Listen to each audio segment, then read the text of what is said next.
Hello, my name is Johnny Pitts, and I'm very thankful to the Authors Club Festival and the Jalak Prize for affording me this opportunity to connect with people during lockdown. I hope everyone's safe and well.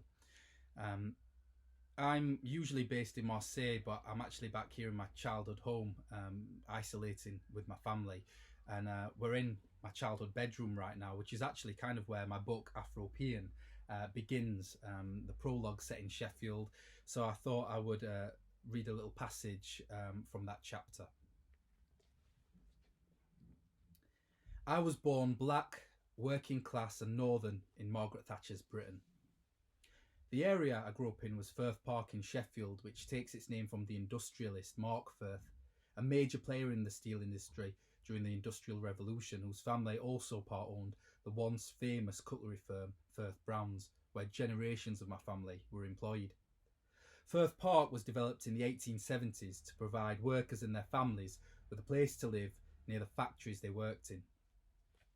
Britain's colonies had already been used to bolster its armed forces, and after the Second World War, with its human resources depleted and needing to rebuild itself cheaply, Britain opened its doors to colonial subjects for much needed muscle to plug the gap in the labour market.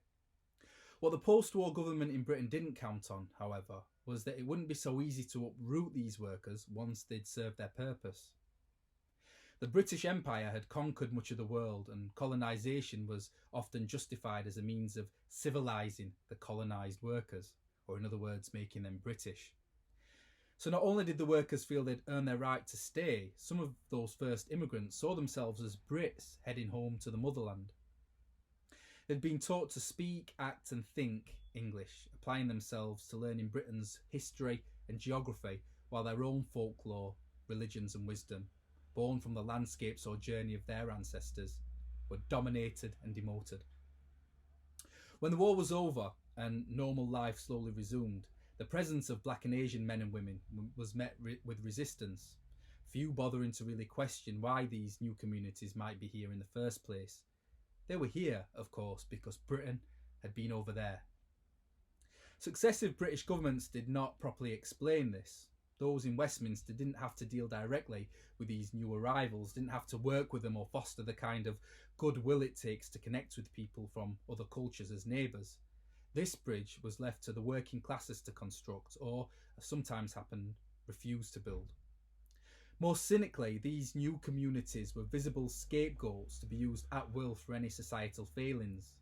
Britain's power, influence and prosperity were reduced after the Second World War, but instead of looking at the complex socio-economic factors behind this, it was easier to blame high unemployment, falling educational standards and a shaken national identity on those people down the road who looked and spoke a little differently. Many of the older generation of black northerners who had to survive in smaller enclaves of otherness than their London counterparts were, as is true of many first generation immigrants, generally well behaved, attempting to ingratiate and integrate themselves into their new homeland.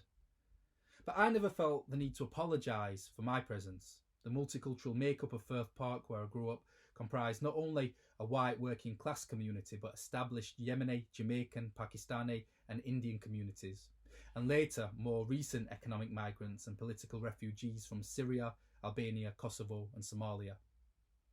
My childhood bedroom has, over the years, been like a VIP box for street opera.